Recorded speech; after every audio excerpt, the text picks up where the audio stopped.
Yoga moves us. So I went to one of the free in the park yoga sessions. As a yoga teacher in training, a part of my training is to experience other teachers' delivery of a yoga practice. And one of the ways that I thought about doing that was to actually volunteer. And I found this organization. It was actually recommended to me by a fellow Condor coach. And I checked it out initially, but it wasn't, like at the time, it wasn't what I was needing in that moment. So I kind of put it, on a list, like we all do, right? Things that sound good. We're like, okay, that does sound good. Let me put that on my list. And so now that this year I'm really focusing on completing my yoga teacher training so that I can begin to practice in small groups. I actually want to offer yoga to the communities that aren't very present currently in the yoga community. And, it's funny because I do tend to be one of the brown people that are there. And I find it just interesting that, the communities that I'm in or that I am a part of, um, body movement and connecting with your breath and just really moving the body in general for health isn't talked about much. I feel like a lot of people are starting to become more familiar with things, having the motivation to exercise or having the motivation to get out of their comfort zone. And that was me at one point when I began my yoga journey. I had experienced a slip and fall.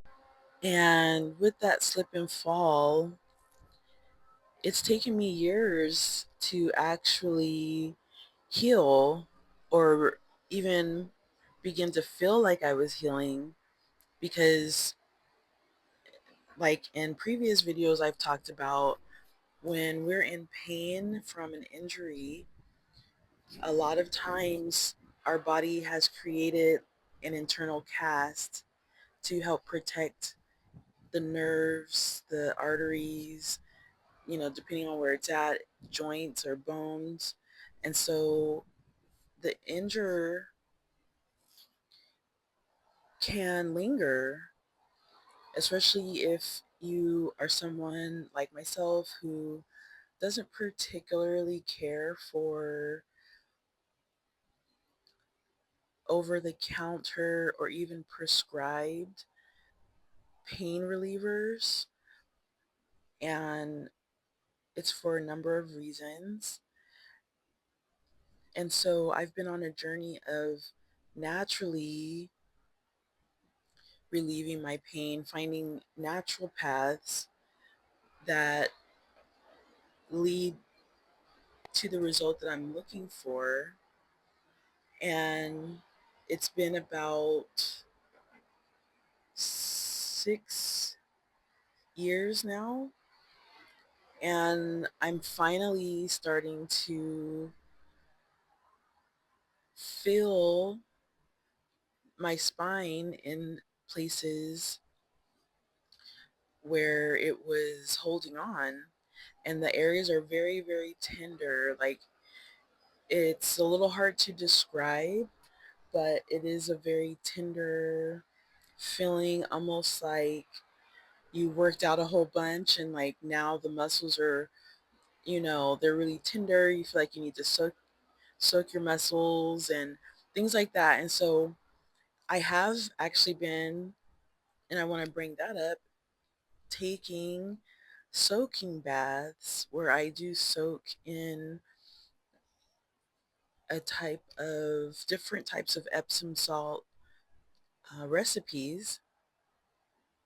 I do use Dr. Till's. It's just the most convenient and it's already, created. I don't have to try and create something in my kitchen. Like it's already something I can go and get. And so I'm like, I have a tub. Why not? And so I've been doing these soaking baths, which I do recommend to all my clients, especially if they are having back pain a lot. I always recommend if you have a tub, utilize it because it's going to be one of your greatest assets as far as getting the pain to be released out of your body. That hot water or warm water, with the different Epsom salts help to encourage the body to release, the tension and the pain that's in the area. But then also it gives the benefit of Epsom salt that the body needs. And so going to this class, it was Saturday. Today's Sunday, so it was yesterday on Saturday. And I decided to go to the West Sacramento location. Now, it's nice because they do offer different styles. They have, I would say, all the styles you probably have ever seen or noticed. And, that's cool. Some of the things, though, that were missing for me were my songs and my chanting and even, Mala Japa, and even like the meditation pieces, um, and pranayama. Now, I know, there's different schools of thought when it comes to yoga, and I am a part of a tradition that comes from the Himalayas.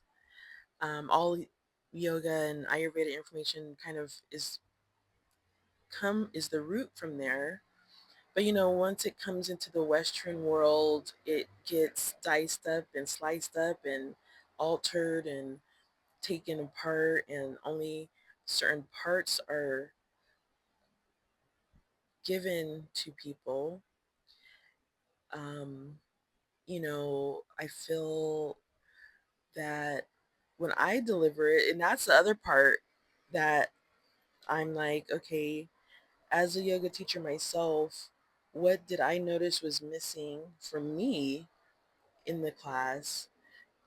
And not only that, but what is the expectation of the clients and the students that come? Because, you know, it is an all levels class. It's not like just an advanced class or just a medium or just the intermediate or the beginners. Like, it's an all levels class. So I do get it that, they have to make it challenging enough for the people that are experienced in doing yoga, but then also encouraging those that are beginners on, you know, kind of challenging themselves, because that is one thing with yoga. Like, you can kind of get, I don't want to say stuck. You can kind of get used to just doing certain moves and not really like push yourself to try new moves or poses. You can kind of get stuck in that, um, which I do appreciate, a little bit of challenging.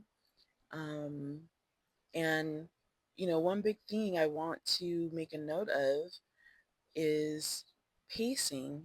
So when you are in a yoga class and, you know, it starts to get to the point where they're like, okay, now we're going to speed it up some.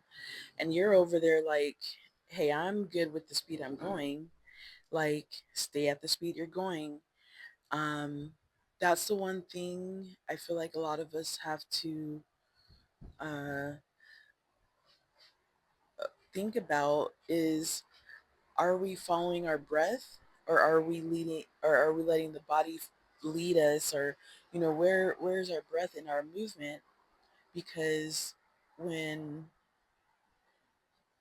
you're trying to keep up with the class but your breath is off, like you're holding your breath, or you're breathing super hard and you're like trying to keep up, to a certain extent that's, that helps with the cardiovascular, but at the same time it's kind of hurting you because you're breathing. So with each pose, like each time you go down into child's pose, that should be an exhale. You come back up into table, that should be an inhale.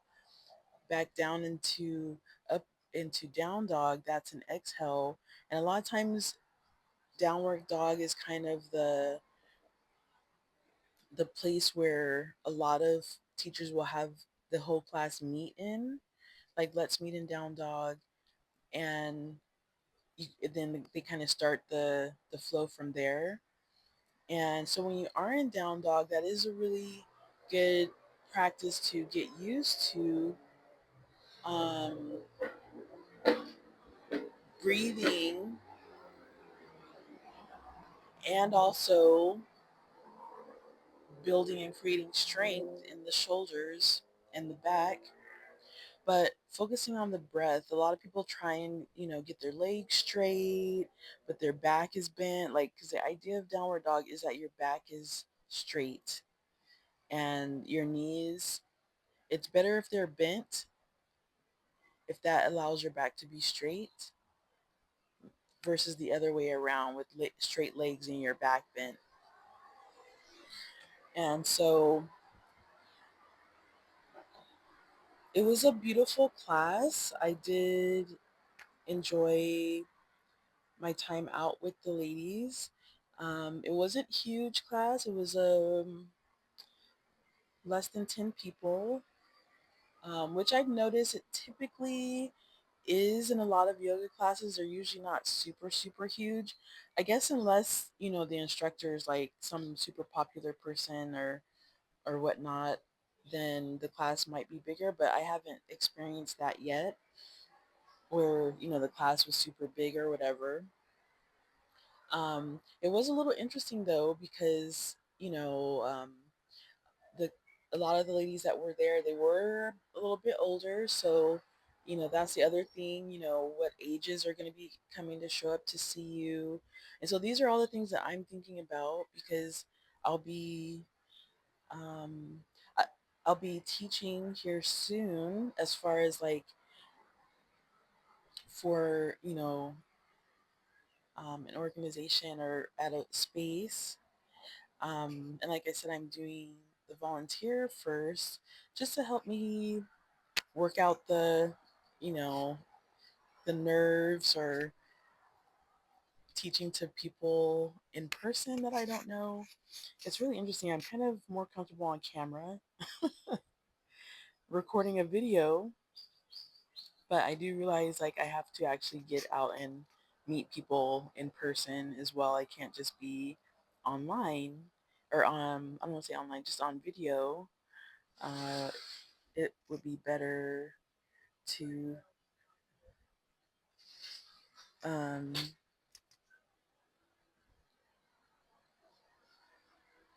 actually interact with people. And that's where I am in my business also, because I need to create connections. I need to build my network. And so I just thought that this was a really good way to do it. Um, and I didn't get the entire class because my phone was on like really low percentage, but I did get 30 minutes of the class. Uh, we were we were practicing for 10 not 10 minutes for 60 minutes roughly was the time of the class. Um, it was nice. I would say the one thing I guess I didn't particularly care for was, when I was trying to ask, where the teacher practices. Um, there's a little bit of like, oh, well, because I was telling them I was, I had drove out from the Pocket Land Park area of Sacramento, and um, there's a little, I mean, maybe I know she probably didn't mean it, but there's a little bit of a dismissal energy, like, oh, well, you're coming from way out there. There's plenty of places over there to practice yoga. And in my mind, I was like, well, what if I'm planning to move over here? What if I'm prefer to come over here instead? So that was just some things in my mind that popped in, but that's neither here nor there. But it was just interesting to see, the style, because it was vinyasa, so it was a vinyasa flow. Um, I did invite, some people, but once I explained to them or showed them, you know, potentially, because that's the thing in classes, you know, teachers be learning all kinds of different moves, and they like to incorporate that in their work. But if you're not a regular student of theirs, then sometimes their wording, you don't know what they're instructing. And so I feel like part of my mission with being a yoga teacher is helping people to know the basics, helping people to know how to use your props, when to use your props, and to not be afraid to go and participate in a more advanced class just because you're using props. Because the reality is, you will get there, and it's a matter of practice and not, you know, just some miraculous thing that happens. Um, I will say from, okay, so I started yoga about, yeah, it was about 6 years ago. Because it's been, gosh, I want to say 8 to 10 years now that, I had the slip and fall, right? I had the slip and fall. And then it took me some years. I didn't do anything in the beginning. I was just, when you're recovering, like, you don't want to move, you don't want to do anything. And my body just felt so heavy. It felt so heavy to the point where it was hard. It was hard to even do forward folds. It was hard to raise my arms up and keep them up above my head. Like, I was, nursing this injury, and my left shoulder is the area that I felt most impacted, although it was my entire spine and body. But my left side was the area that was the most impacted, and I feel like it has taken me a long time. I've gone through a lot of different things. Um, my last partner, he was with me through a lot of that, and it's hard. It's hard when you're in a relationship and the person that you're with, they want to have adult time, but because of the pain, you know, it was like, okay, well, I'm gonna have fun now, but man, in the morning, I'm gonna be in pain. And that was what I didn't have to. Like, I could have been like, Shh, you can go somewhere else with that. But, you know, because I didn't want to interrupt intimacy, and I still wanted intimacy, you know, I, we would have our time together. But now that I'm not in a relationship necessarily, I see that, my rough time in the in our adult time was maybe not helping as much as I thought. No, I'm just playing.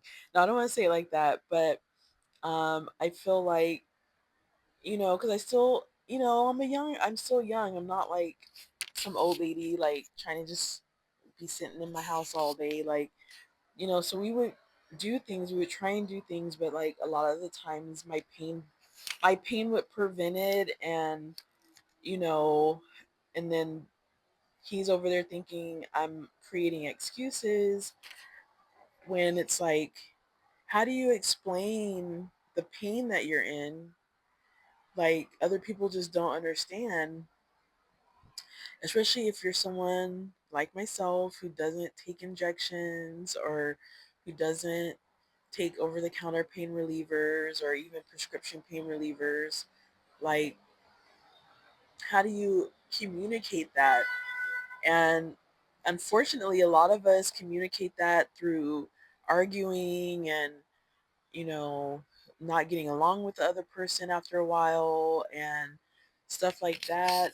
Um, pain did definitely have its impact on me, but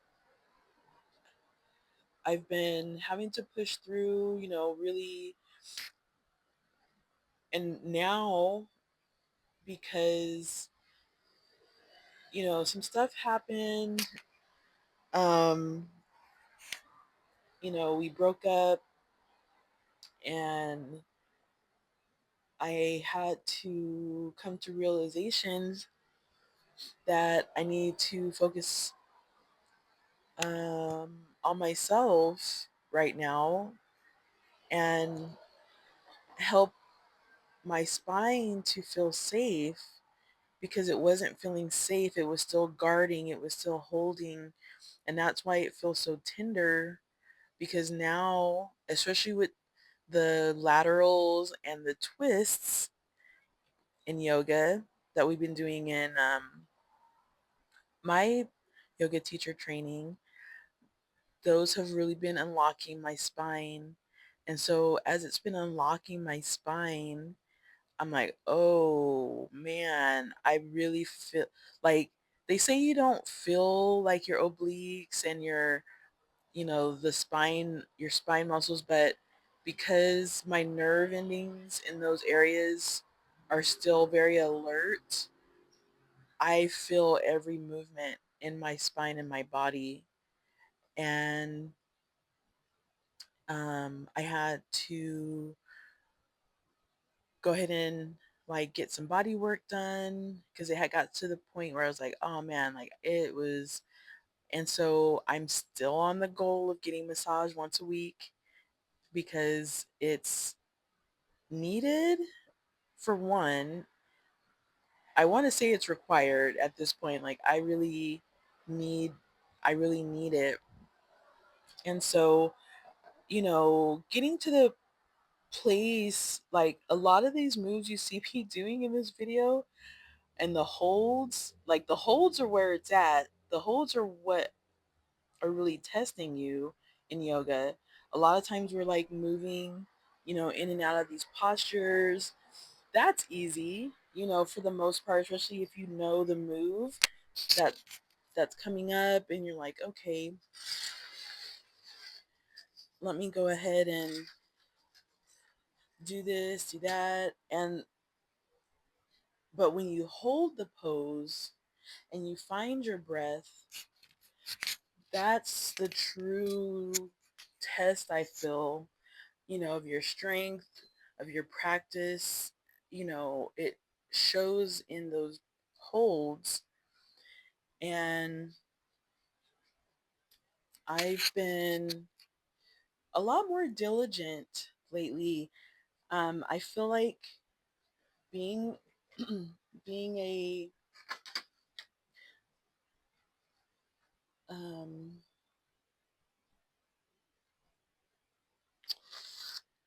class assistant this year for the Wild Temple has really given me what I needed to grow, not only in my yoga, but in my personal life and also in my business my business life, because I am an entrepreneur.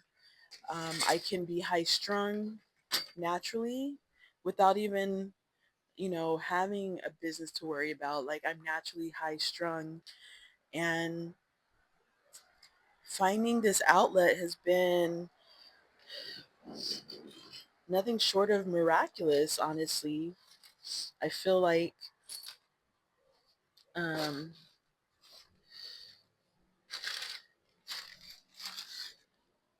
I made the right decision, you know, and it has definitely been a challenge with making the decisions of, what do I add to my business to help more people? What do I create to help more people? Because that's where I'm at right now. I want to help more people, and I realize that, yes, it's good to be um, at events like this in person, getting out into the community and things like that. And at the same time, there's a larger community online of people that I am also meant to work with.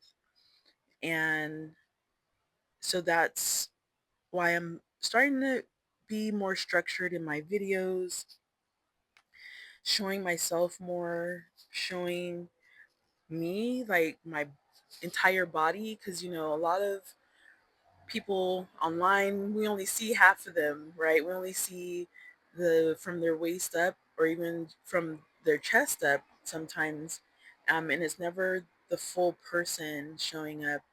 And so my aim is to fully show up and fully be here as an example, and to not be discouraged because my body doesn't look like a typical yoga person, wearing Lululemon and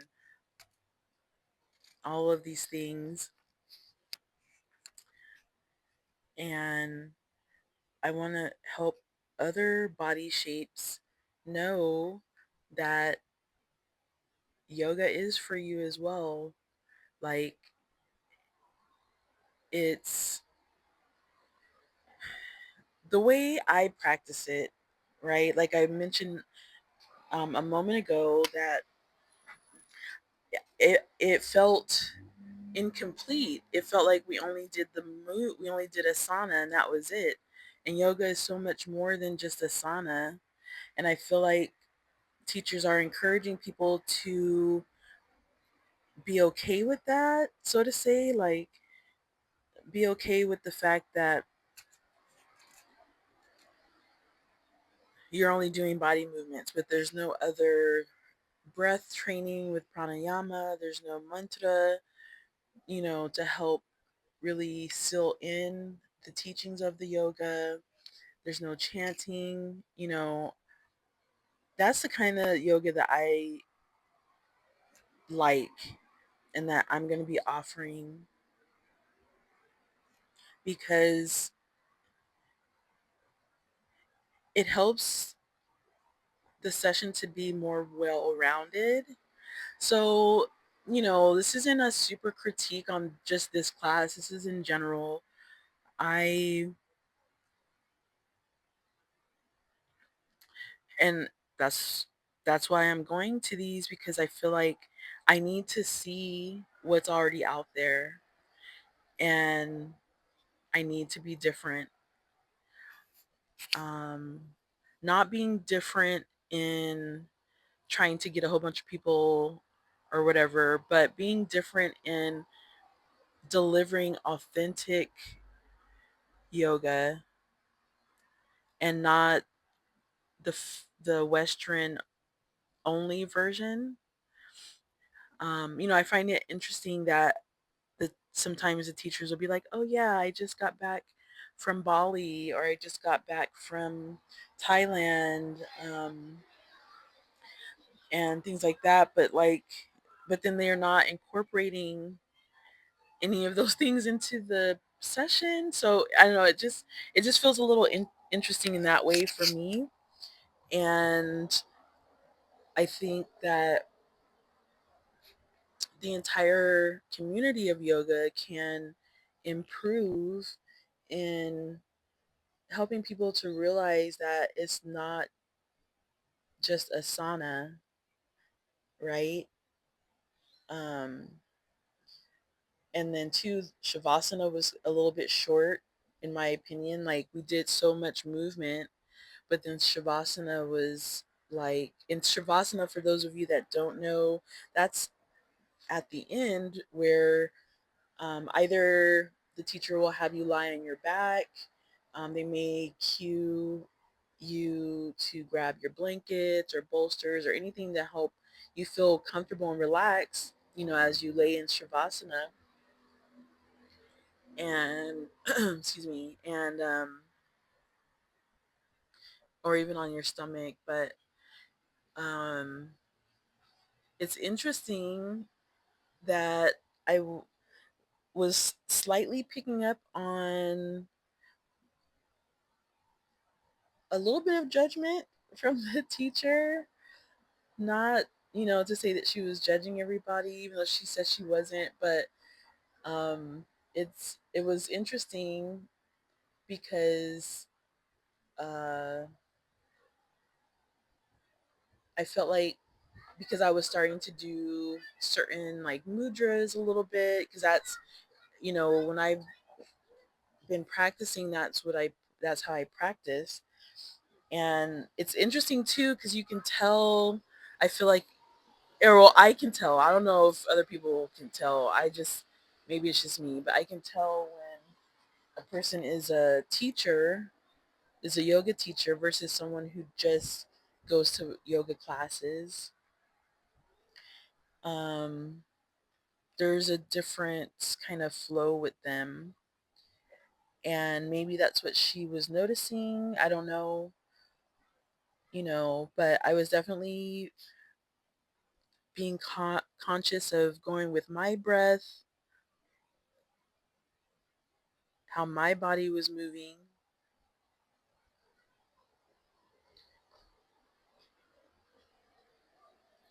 And yeah, it was just a beautiful time. And I hope we get to practice together. Today is Sunday, July 19th, 2025. And we're going into week 2 of the Velvet Tide Reset, which is a course I've created that focuses on a few different things. Okay, this week we're going to be going into the main hot topic, which is about mother wounds. And with mother wounds, how are we dealing with that? Okay, and so stay tuned for those videos. I appreciate if you watch this long. You know, I am a long form content creator. I have just had to come to that realization. But I am going to start, though, cutting these videos up into shorts, because I know that's the attention span of most people, just so that my message can get out, you know, to more people that look at yoga and they're like, oh no, I can't do that. I can't do that shit. Like, nah. Like, yes, you can. It's just about the practice. It's about breathing. It's about realizing where you can improve and then sticking with it. I don't want to sound cliche, because I feel like all like fitness people are like, all you gotta do is stick with it. You just gotta every day, da da da. And it's like, nah, man, nah. Like sometimes it's not that simple. Okay, sometimes I need, yeah. So,